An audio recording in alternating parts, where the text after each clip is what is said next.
നമസ്കാരം. ഇൻഫർമേഷൻ മീഡിയയുടെ പുതിയൊരു വീഡിയോസിലേക്ക് എല്ലാ കൂട്ടുകാർക്കും ഒരിക്കൽ കൂടി സ്വാഗതം. മാസം 2000 രൂപ ക്ഷേമ പെൻഷൻ ലഭിച്ചുകൊണ്ടിരിക്കുന്ന ആളുകൾക്ക് വളരെ സന്തോഷകരമായ വാർത്തയുമായിട്ടാണ് ഇൻഫർമേഷൻ വീഡിയോസ് വന്നിട്ടുള്ളത്.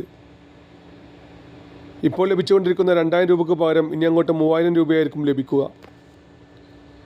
എന്ന് മുതലാണ് ഈ ഒരു വർധനവ് ഉണ്ടായിരിക്കുക, എന്നാണ് ഇതിൻ്റെ ഔദ്യോഗികമായ അറിയിപ്പ് ഉണ്ടായിരിക്കുക, ആർക്കെല്ലാമാണ് പെൻഷൻ ലഭിക്കുക എന്നതിനെക്കുറിച്ചുമെല്ലാം വളരെ വിശദമായി നോക്കാം.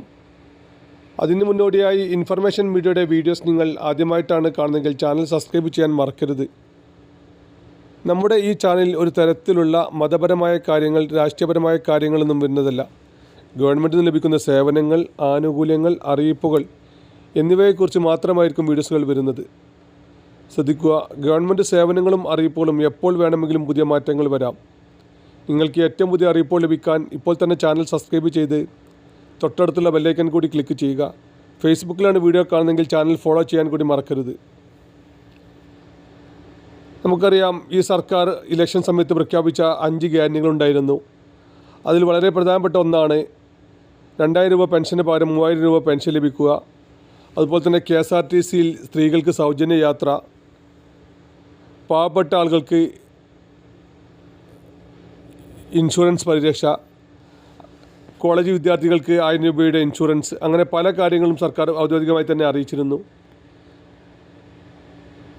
ബഹുമാനപ്പെട്ട കേരളത്തിൻ്റെ നിയുക്ത മുഖ്യമന്ത്രി സതീശൻ തിങ്കളാഴ്ചയായിരിക്കും അധികാരമേൽക്കുക എന്നാണ് ഇപ്പോൾ അറിയാൻ സാധിക്കുന്നത്.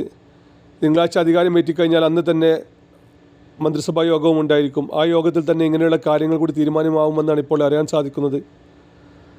നമുക്കറിയാം, കുറച്ച് ദിവസങ്ങൾക്ക് മുമ്പ് KSRTCയിൽ എത്ര സ്ത്രീകളാണ് യാത്ര ചെയ്യുന്നത്, എത്ര പുരുഷന്മാരാണ് യാത്ര ചെയ്യുന്നത്, സ്ത്രീകൾക്ക് ടിക്കറ്റിന് എത്ര രൂപയും ചാർജ് ഈടാക്കുന്നത് അടക്കമുള്ള കാര്യങ്ങൾ നോട്ട് ചെയ്തിരുന്നു. അതുപോലെ തന്നെ പെൻഷൻ്റെ സംബന്ധമായിട്ടുള്ള എല്ലാ കാര്യങ്ങളും, ഇങ്ങനെയുള്ള കാര്യങ്ങൾ ഇപ്പോൾ റെഡിയായി വരുന്നുണ്ട്. ഒരു പക്ഷേ ഈ ഒരു മെയ് മാസത്തിൽ തന്നെ നമുക്ക് ചിലപ്പോൾ 3000 രൂപയുടെ പെൻഷൻ ലഭിക്കുന്നതാണ്.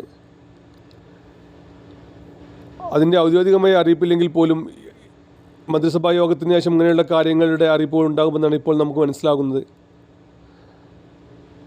ഇനിയും പെൻഷൻ അപേക്ഷിക്കാത്ത ഒരുപാട് ആളുകളുണ്ട്. അതുപോലെ തന്നെ കഴിഞ്ഞ സമയങ്ങളിലെല്ലാം ചെറിയ ചെറിയ കാരണം കൊണ്ട് പെൻഷൻ മുടങ്ങിയ ഒരുപാട് ആളുകളുണ്ട്. അങ്ങനെയുള്ള ആളുകൾ ഇപ്പോൾ തന്നെ പെൻഷൻ അപേക്ഷ സമർപ്പിക്കാൻ ശ്രദ്ധിക്കുക. അങ്ങനെ നിങ്ങൾ അപേക്ഷ സമർപ്പിക്കുകയാണെങ്കിൽ നിങ്ങൾക്കും ഈ പെൻഷൻ ലഭിക്കുന്നതാണ്. ഓൺലൈൻ വഴിയാണ് എല്ലാ തരത്തിലുള്ള പെൻഷനും അപേക്ഷ സമർപ്പിക്കേണ്ടത്. അതുപോലെ തന്നെ മാസം 1000 രൂപയുടെ സ്ത്രീ സുരക്ഷാ പെൻഷൻ പദ്ധതി തുടരുമെന്നാണ് ഇപ്പോൾ അറിയുന്നത്. അതിലേക്കും ഇപ്പോൾ അപേക്ഷ സമർപ്പിക്കാൻ സാധിക്കുന്നുണ്ട്.